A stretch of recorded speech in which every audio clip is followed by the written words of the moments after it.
Okay, so today's guest is Louis D. Jaeger, and he's here with Metis Warrior. Welcome to the show, Louis. You're here with Timothy and Alexandria. How you doing today?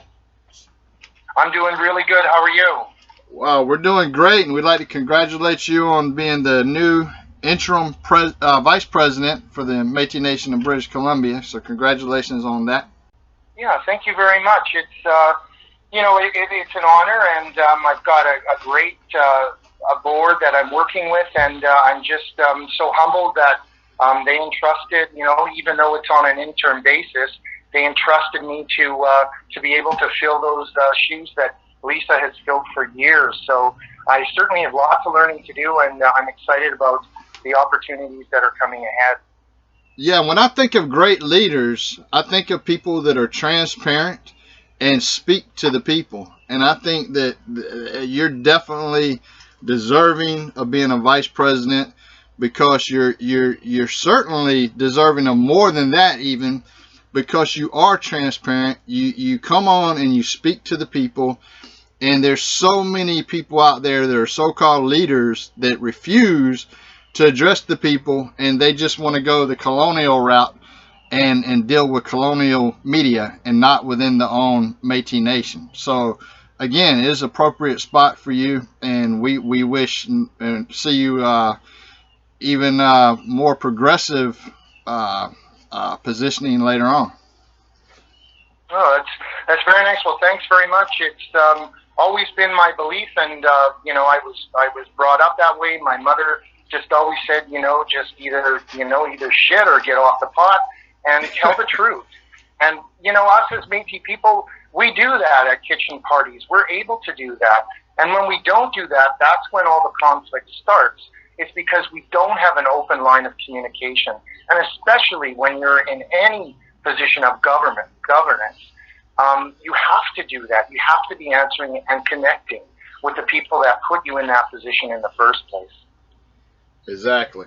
And I think it's that, what, Louis, we can't think of a better acting vice president for the Métis Nation of British Columbia, because you are totally accessible, transparent, and accountable, and that's what's really lacking with a lot of Métis leaders out there as of late. And totally agree with you. If you can't sit at a table and discuss things without being on power trips and without having greed, there's a problem. And we've got to go back to the beginnings, the ways of our people.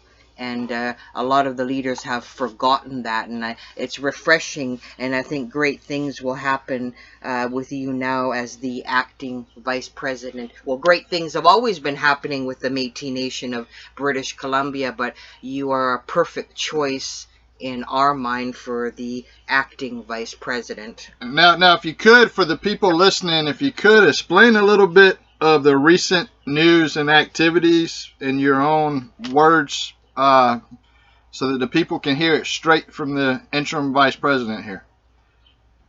Right. So, there's been a few things happening over the past 7 months, and first of all, I would like to thank my board, and we communicate a lot, and we're very close.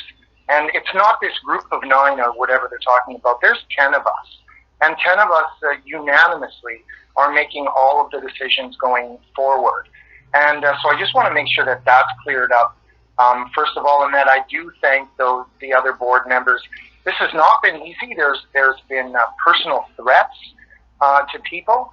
There's been a lot of lateral violence and abuse in the public, and just a lot of lies that have been put out there to really, against us and against the governance and against the nation. And all we wanted all along was to have the truth. And finally, it's come to a point at where we met with our presidents last night that we explained, and we had actually an independent investigation done. That conclusion, everything came to an end, and unanimously we decided to remove former president now, Clara Dal Col. And I want people to take in what you just said, because that's beautiful news. We know that Clara while she was president, and actually after she got suspended, we do know that she chose a colonial system instead of trying to work things out through the Metis system. She chose the colonial route, and so we're definitely happy to hear that Clara is no part of the MNBC as far as the board goes or in any type of leadership position. And we think that the board there is doing a great job, and so that's great news.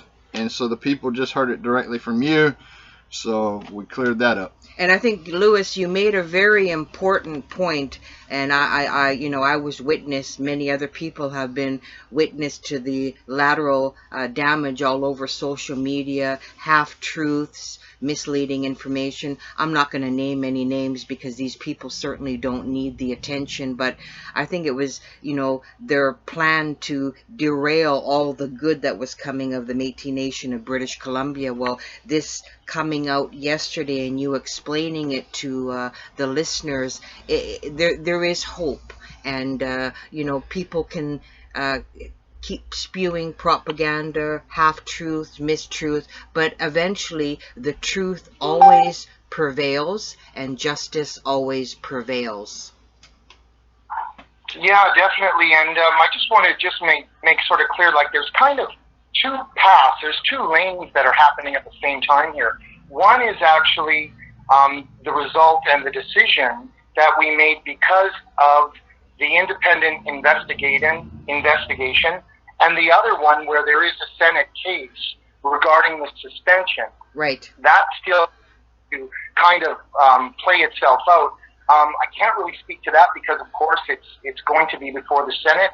It's up to them now, I guess, what's going to happen. We're in this real no man's land, and it's frustrating, but it's exciting because we're always learning as we go in governance, and we always want to make things better. And we certainly have stumbled on a lot of things that don't quite line up to a smooth sort of path to trying to resolve these issues. So the first thing we're going to do is definitely examine all of this and find out how we can do things better, and just to even be more transparent, so we don't get caught up for months and months and months and spending all this kind of money on different lawyers. Well, let me ask you this, because now I want to go back to what I had just said earlier and kind of clarify some things here.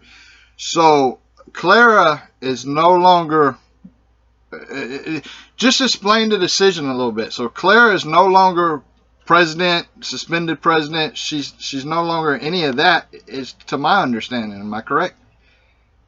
Right, yeah. So on March 5th, the Métis Nation British Columbia Board of Directors, we convened sort of an in-camera meeting, and we passed a motion to retain an investigator to review the conduct of Clara Morin Dal Col. So this sort of came up because things were popping up that we couldn't get any answers to. So Miss Chamberlain completed her investigation, and she did produce a report. So the executive was then given that report, and they provided a copy of the investigative report the next day. And given the conclusions of Miss Chamberlain, the investigators' reports were so significant and serious that we actually passed it down to the full board of directors to see what their opinion was. So a lot of the results of that investigation were so serious that we even brought in former Attorney General of British Columbia, Wally Opal, to give us his opinion. Because these things they're not easy to deal with when you're talking about the actual removal of an elected president. And it's also personal for a lot of the people on the board and staff because they've had a relationship with the president. So we wanted to make sure that everything we were doing, that we had all the backup information that we needed in order to make a thorough and complete investigation. So that's kind of what we did. Now let's dive into the investigation results, if you wouldn't mind. Like, could you get Yeah. specific on some of the details that were in the investigation? But Louis, before we do that, sorry to interject, is this a fact Yeah. that Clara Morin Dal Col, did she actually decline various opportunities to participate in the investigation? Is that an accurate statement? That's very accurate. There were many, many opportunities for her. In fact, when the investigator was trying to contact her, the investigator was only able to go through her lawyer. And so it was discussions between the lawyer that kept delaying. I think we've seen that pattern before. And then finally, when she was given a deadline by the investigator, she just said, "I'm not participating in the investigation." Okay, so she didn't even want to defend her own self by participating or answer to any of the things that are being found. I'm to assume, since she just chose not to participate. But the results of that investigation and the findings, can we get into some specifics on some of the violations that led to her removal as president of MNBC? Right. So, here's sort of the list, and it started to get quite lengthy. So, not everything was brought into the final report, just sort of maybe the main parts. So, engaged in behavior amounting to bullying and harassment in breach of the respectful workplace policy. Engaged in other contact in breach of the respectful workplace policy, as in breach fiduciary duties and oath of office, through failing to follow obligations set out in board motions, including the March 4th, 2020 motion, April 16, 2020 motion, and the December 14, 2020 motion. Refusing to provide information to the board of directors. Reviewing or attempting to review Vice President Lisa Smith's personal file and citizenship application without informing Vice President Smith, and calling into question the validity of the registry. Preferring the interests of the Métis National Council over those of the Métis Nation of British Columbia. Posting letters written dated January 11th, January 15th, 2021 that included copies of board motions on social media that undermine the integrity of Métis Nation British Columbia laws. Continuing to engage in post-suspension work in her position as president, and misuse of Métis Nation British Columbia finances. She breached the social media and networking policy through posting the letters and associated board motions, in reviewing or attempting to review Vice President Lisa Smith's personal citizenship application and file without a valid reason. Ms. Dal Col breached Vice President Smith's personal privacy rights. She failed to post board expenses in breach of Article 9.2.1 of the Métis Nation General Assembly Act. Breached the travel policy. That failing to post those board expenses was actually right before the election. Breached the travel policy and breached conflict of interest policy by failing to comply with the disclosure requirements. So based on these facts, just these ones, and this is not all of them, the Métis Nation Columbia Board of Directors has unanimously determined that Ms. Dal Col's action and conduct constituted serious and gross misconduct, warranting immediate removal from office as per Articles 23.8 and 24 of the Constitution. Now let me ask you this, Louis, because you brought up a couple of things that out of that long list, and you said that wasn't all of them, out of that long list that really stuck out to me, and one was the abuse of travel, which we know that happens quite frequently within the various Métis organizations. And so the fact that this is discovered to be occurred, that has been done also by Clara, could you give an example of that, like just one of the abuses of travel? Yeah, there were several sort of areas in that. Definitely one was rental of an RV. So that it had nothing to do, it was concluded it had nothing to do with MNBC business. Okay. And And I'm assuming that when you talk about the abuse of travel, that would also be linked in with the abuse of the financials as well. Is that correct? Yeah, because if we're purchasing money with that RV, uh, Yeah. that would also link into that as well. So, you Yeah, know, the investigator. go ahead, Yeah, Louis. that Dal Col used the MNBC credit card for personal expenses unrelated to her position with MNBC. Such inappropriate charges included her personal Amazon Prime membership. Good So God. that's just one of the things. So she used the all right. I want people listening to understand this, and please pay attention. So while president, Clara actually used the Métis money that should have been going into Métis people to help the Métis people of British Columbia. She used it for her personal Amazon Prime membership. So that's just one of the things that she's done. And if that don't piss you off, I don't know what will. Is that representative of a good president? Hell no. And so why would she do that? People get too comfortable with this abusing of the money. Yeah, and the investigator found that was definitely a misuse of Métis Nation British Columbia finances, which amounts to a breach of her fiduciary duty and her oath of office. You know what, Louis? I'm sort of looking at the list here, and we'll have the list throughout the show for our listeners to see for themselves. And a lot of things that really kind of came to light again, and we see this throughout a lot of individuals who should not be leaders in Métis organization: bullying, harassment, and engaging in conduct that they shouldn't. And just on the few things that you've listed, and like you've stated, it's not the complete list.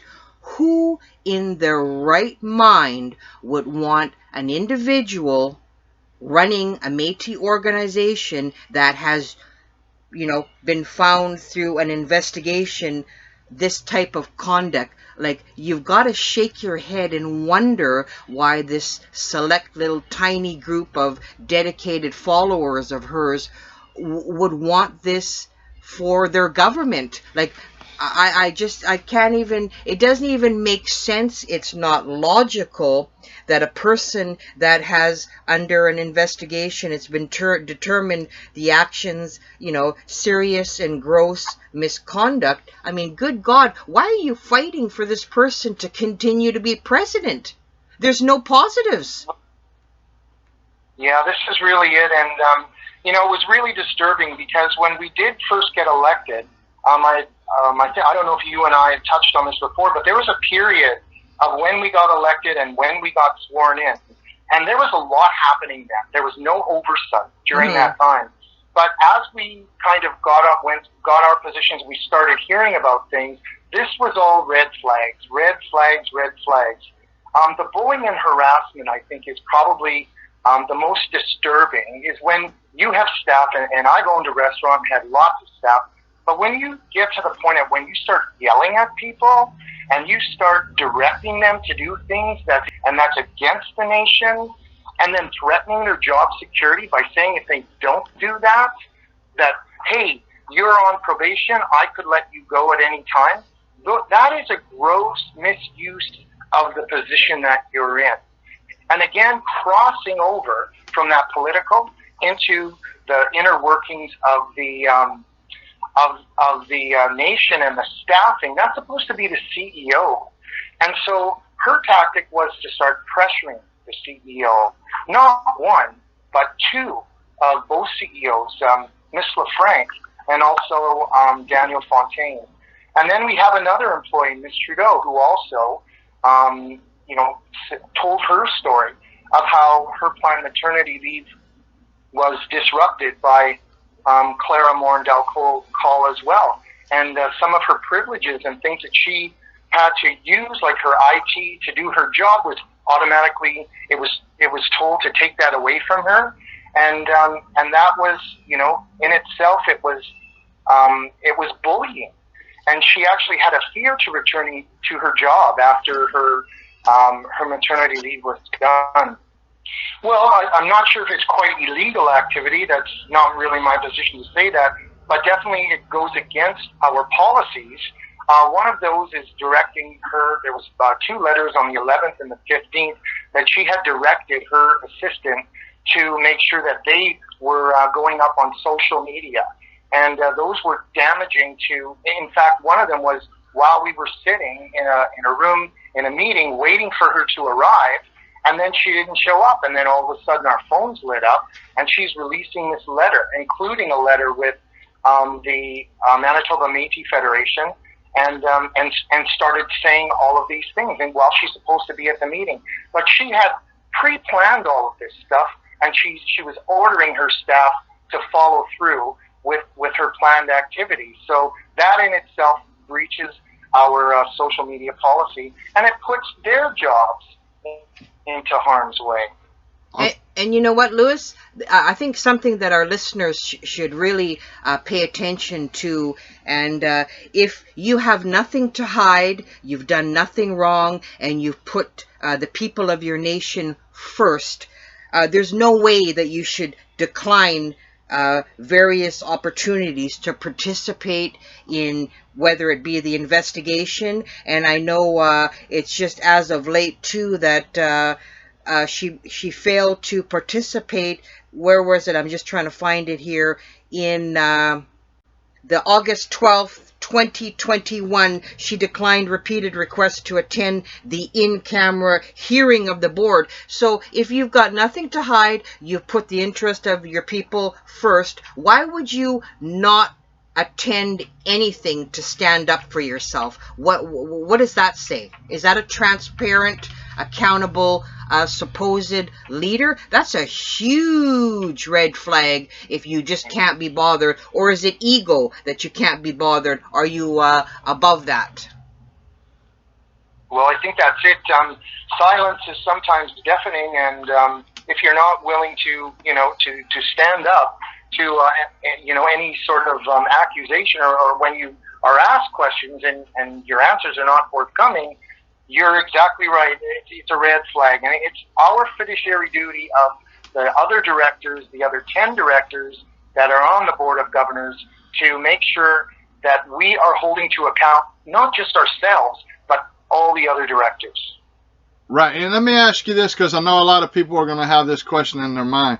Being that she's no longer in the position, being suspended or non-suspended, she's no longer in the position, is she going to continue to drain money from the, for all this stuff that she was getting before? Is she still going to be getting paid, or is she getting, is that going to end, the gravy train over?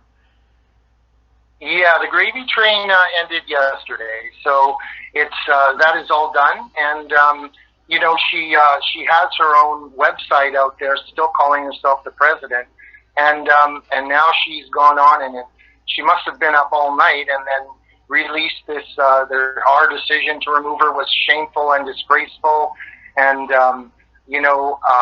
she goes on to say that the members of this group of 9 have no idea what they have unleashed. Now, those are threats. Right. Those are public threats to a public government on a public media page. So definitely this is flagged for the RCMP. Absolutely. And I hope that people take the tips. This is, you do not do this to a government, especially a government and a nation that you were elected to be the president of, and you do nothing but in your power but try to cripple it in order to save yourself, rather than answer the questions or face the charges and accusations that are brought against you. Well, you know what, Louis? Just because I know a lot of our listeners have asked throughout the months, while she was suspended, was she allowed to call herself president? And I know there was a lot of meetings that she attended, a few events that she called herself the president of the Métis Nation of British Columbia. If you're suspended, can you still legally call yourself a president and represent the nation at these meetings? Well, Alexandria, this is what I'm talking about is, can you, right? According to the flimsy bylaws, of the Métis National Council, you know, it's up to, it was Clem and it was David who were like, no, we don't recognize what you're doing in BC. We're going to make sure that she stays here, and they're propping her up to represent Métis Nation British Columbia in more national affairs, where she should not be able to do those national portfolios if she's suspended on the local level. So there's a lot of things that we need to talk about with the Métis Nation National Council, and there are many concerns that we have about this that we would like to discuss. Right, and I think that was just disrespect on Clem's part and on the MNC's part at that time. Was to they've been disrespectful for a lot of organizations out there, and that was one example by allowing her to participate in certain things as a president when she was in fact suspended, and she didn't handle that too well. I think during the investigation she should have said, okay, it was wrong that she used the Prime account. That's one of the examples, by the way. That's just one of the examples of abuse, financial abuse. It was wrong, and she should actually be made, I would think, to pay that money back to the MNBC, no matter if it's just for one that she used it for. I don't know how long she used it for the Prime, but however much she did use it for, I think that money is deserving to come back to the Métis Nation of British Columbia, because that's money that she really was not authorized to use. Well, it's what Lewis said too, and one of the arguments is that Clara certainly was preferring the interests of the Métis National Council over those of her people, the Métis Nation of BC. Her people in BC should have been number one, not the MNC. So her conduct clearly showed that she was favoring the MNC and whatever their agenda was over her own people in her province. And I've seen a lot of the things that she posted on social media, board meetings and all that. I've seen all of that she posted, and you don't, that's not something you do as a president. Yeah, Alexandra, thank you for bringing that up, because this is, one of the smoking guns, right? That we were able to come across as we've been in government, was a meeting of the Priority and Planning Committee. Now, I don't know if people know about this, but President Clement Chartier, he is on that committee. President David Chartrand, he is on committee. And guess who the third person is? President Clara Morin Dal Col. Now, in a meeting that was held in 2017, June 28th, 29th, on the second day of the meeting, there was on the agenda, and I have the agenda in front of me, and I'll share that with you, a phased plan for reestablishing the Métis Nation government in the historic Red River settlement, now the city of Winnipeg, will be implemented, including leading up to the 2020 November 2018 or so, declaring a third provisional government. In the National Assembly, declaring the government of the Métis Nation. Number 3, finalizing a relocation of the Métis Nation government headquarters, which initiative shall be phased in beginning immediately. The establishment of a permanent National Assembly, the housing of the National Registry Office, a National Registry Office, the opening of a Métis Nations Relations Office in Ottawa. What stopped all of this from happening in 2020? The election of a new government in Métis Nation, British Columbia.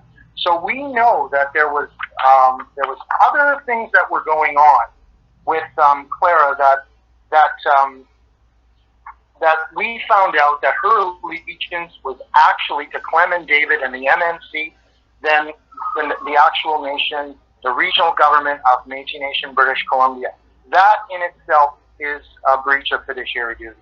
Absolutely, conflict of interest, because like I said, I remember viewing that document, and clearly that was going on behind the scenes leading up. I mean, that was sort of what they were trying to the goal, the end goal of what they're trying to do. So certainly that timeline lines up with how everything was starting to go down. And I really, Louis, I have to commend you and all the other board members and Lisa as well, Lisa Smith, the acting president, for all the lateral damage and violence that you guys had to put up with since all this Clara, for a lack of better words, shit hit the fan. Because I'm telling you, it was coming at you fast and furious. And when that was coming out, the thing that I seen shining through is, while these little dedicated groupies were attacking you guys, is you would always post the information for people to see, just like on your page yesterday, you have the links for the investigative report and you have the link for the board motion. You were always giving your citizens and anybody else that wanted to see, for that matter, exactly what you were doing. And I think that's something, transparency. That's something that Clara, I mean, she just couldn't be bothered to show up. But you guys always, whatever you guys were doing, it was there on Facebook or your website for everybody to see, and that speaks volumes.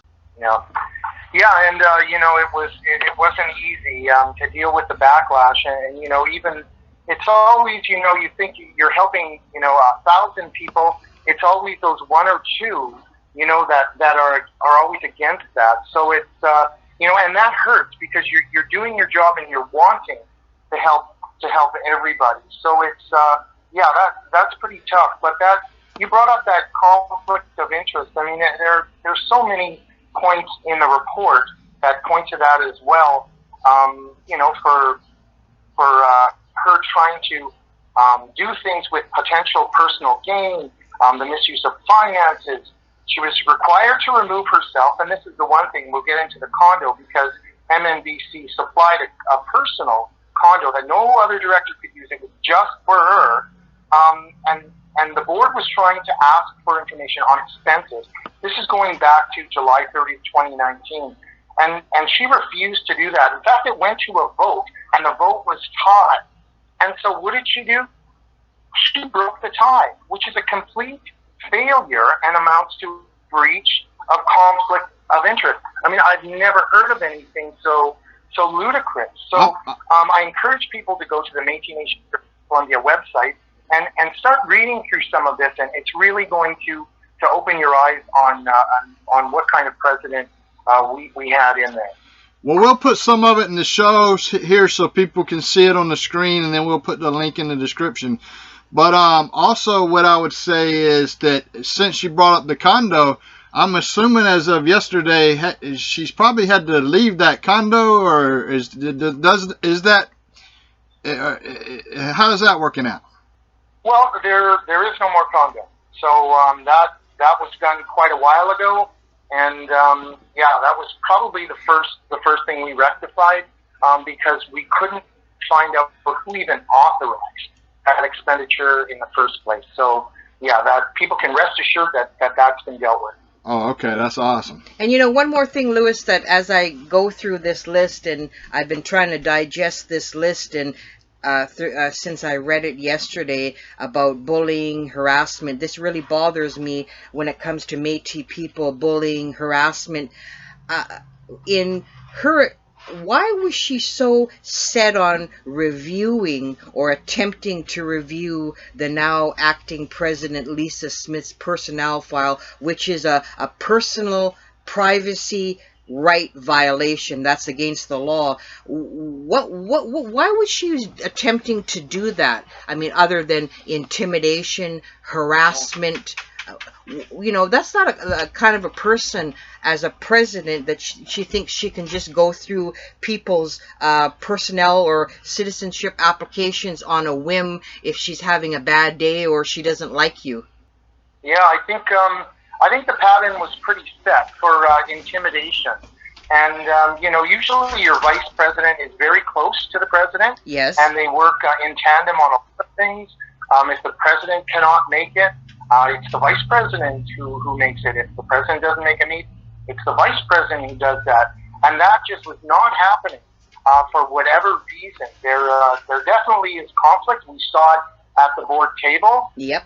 Between Clara and not letting people into her circle. I mean, there's several points in this report that even when we first got in and we asked for our portfolios, that President Morin Dal Col instructed Mr. Fontaine not to distribute the briefing notes he had prepared to the board of the directors members, indicating that all information going to the board of director members had to come from her, and that the board of director members were not smart enough, in quotation, to receive this information. And in fact, it would leak out. She even went as far as accusing the treasurer of Métis Nation British Columbia of spying for the Métis, BC Métis Federation. I mean, this is the kind of character that when you start peeling back the onion, that you start seeing.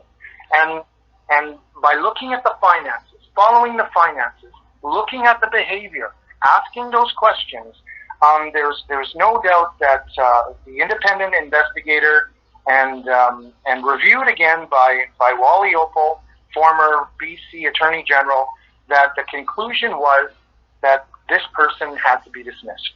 I think a key point is that what you just said, Louis, it's important for people out there to realize that we're not sure right now where Clara's legal fees, who paid them. And that's an unknown. I mean, we know that you guys didn't pay them, but that's an unknown. And I think a lot of people, when you're talking about hope for the future and for the youth, I think this is hopeful because certainly, with her response on her website with the threats, I mean, once you have somebody that is that character or character flaws away from your organization that is now uttering threats, I mean, then true hope can begin. Yeah, so I think, at the end of the day, I think we have a really complete report in front of us, and the board did exactly what the board needed to do. There's still a lot of questions that are out there that need to be answered. And, we're doing our best at MNBC to make sure that the information that we've collected is passed on to the authorities that need to deal with those. One, of course, would be, as far as some sort of benefit with a condo, the thousands of dollars that were paid out to house somebody who in fact already had a per diem.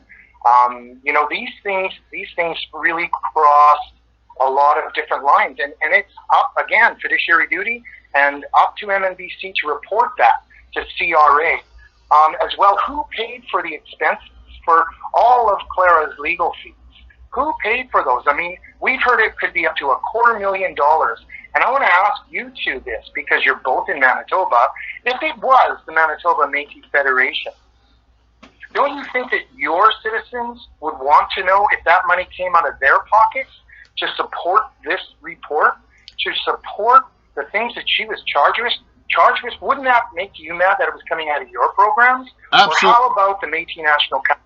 Absolutely. Yeah, if the Métis National Council paid for this, do you think Saskatchewan and Alberta, all of us should be very angry that somebody directed this money to protect what is in this report? That, I think, is the biggest thing we can walk away from this, and we all need to start answering or asking more questions.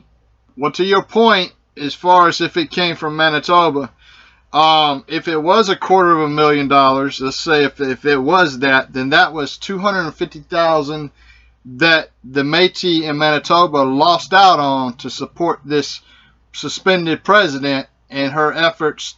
Where clearly she was doing shady things as president. And again, like you said, there's things that was going to be that y'all are going to report to the CRA.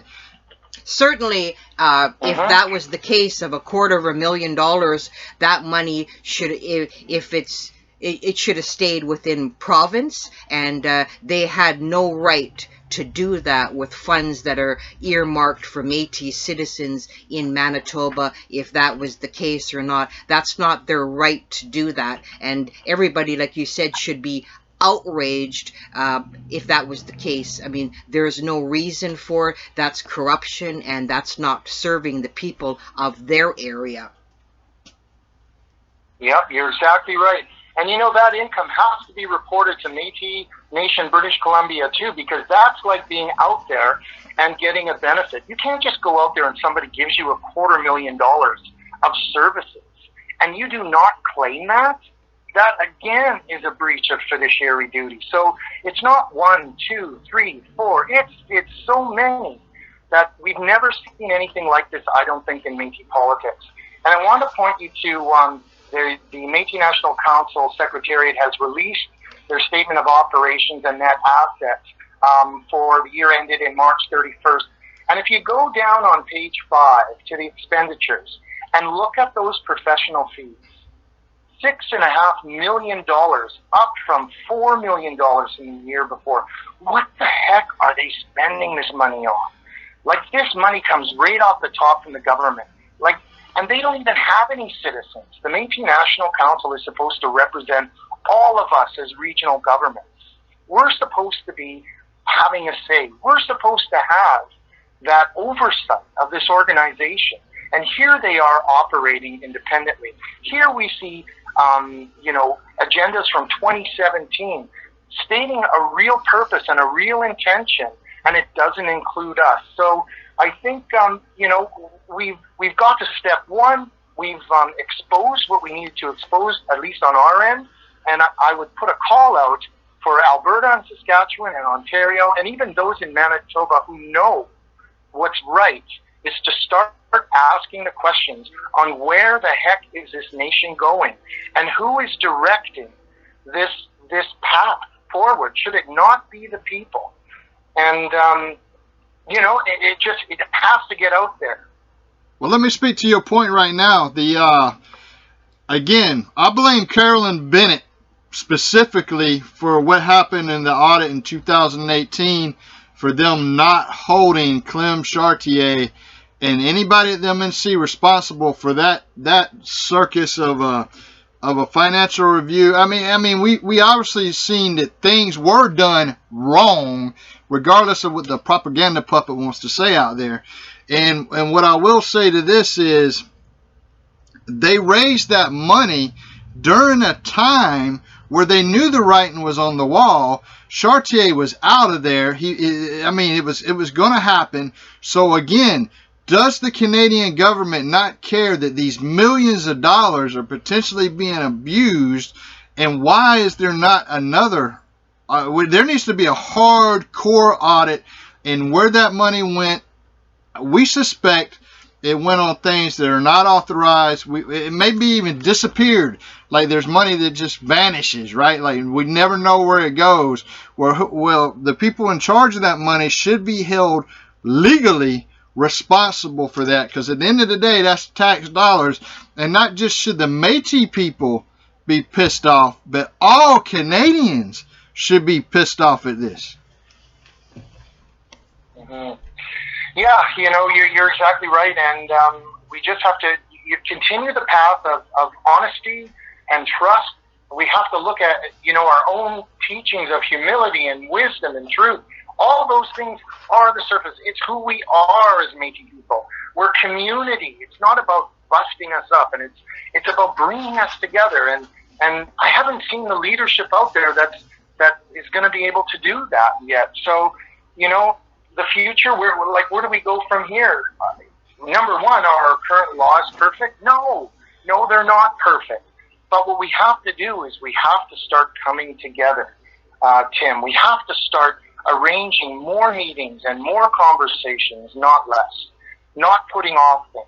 We need to keep bringing it together, because together we can conquer all the problems that we're faced with, right? We have a lot of challenges, but for the sake of our young and for the sake of our people, that is what gets me up every morning, and that's what helps me make decisions.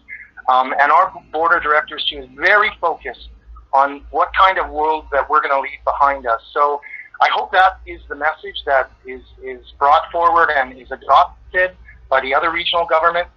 And I just can't wait till we finally get a General Assembly with the Métis National Council together, so we can begin this process of electing a new president and moving forward in a good way.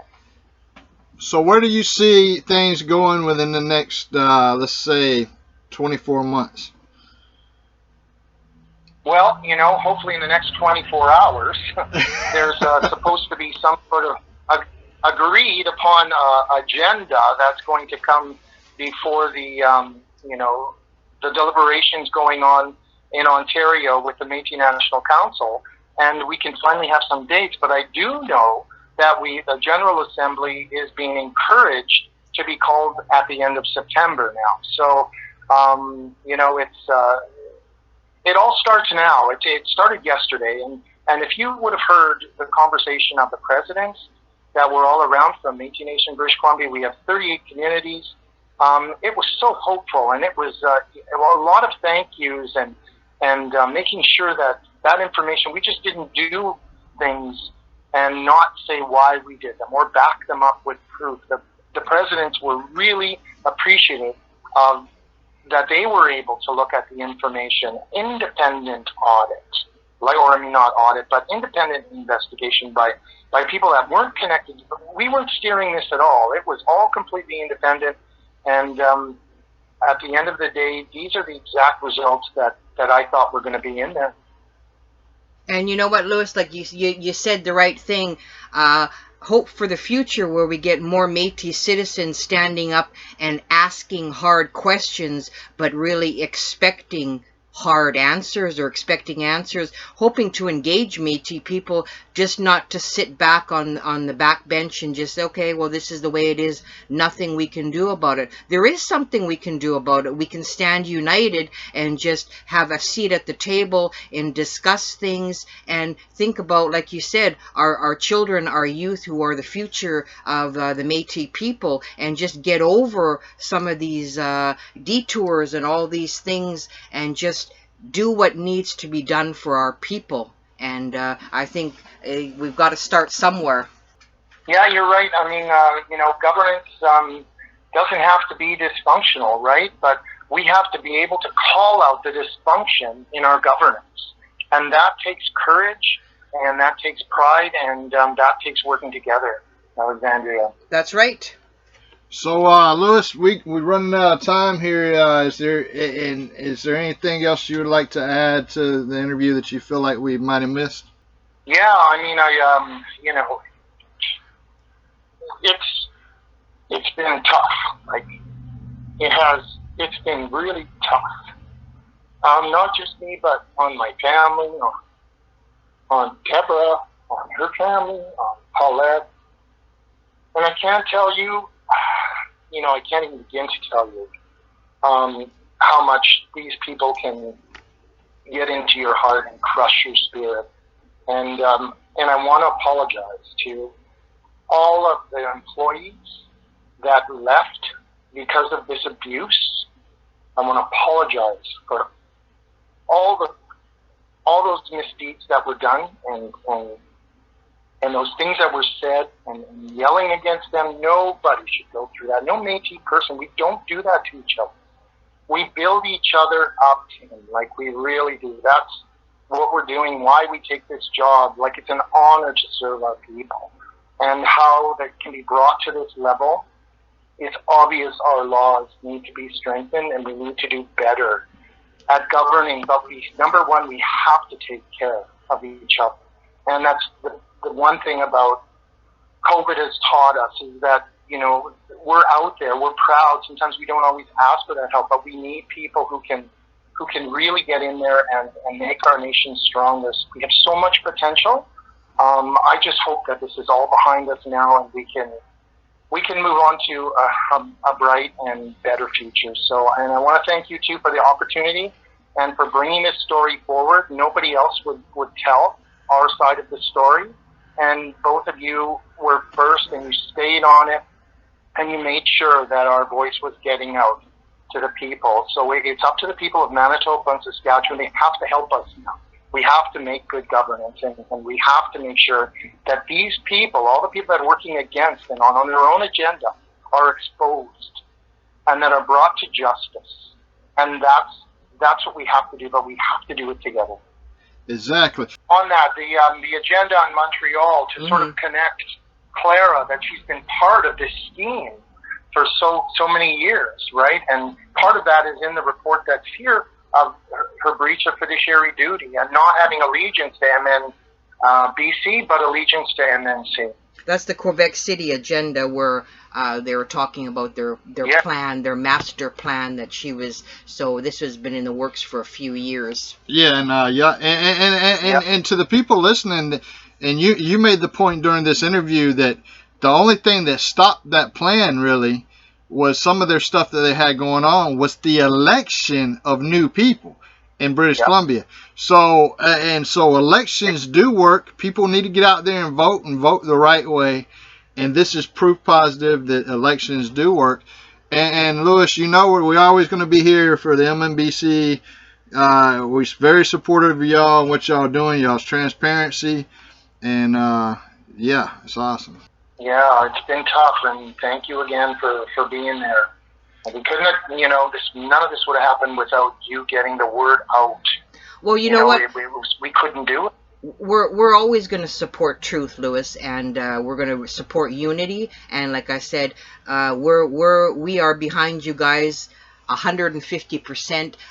I've been a target of lateral damage from supporting you myself with various people, but man, I got a tough skin, and I'm in for the long haul. So these puppets or whatever they are, they can keep spewing. Sooner or later, the truth always, just like cream rises to the top, truth will rise to the top. So, they're going to put their foot in their mouth, let them say, but I agree with you. It's tough on family, friends, and nobody should have to go through that. But hopefully we're out of the woods with this, and you guys can move forward. You've gotten rid of, stuff that shouldn't have been in there in the first place, and you're going to start fresh. Yeah, I agree. Well, thank you two again. You guys are awesome. Perfect. All right, sir. Thank you.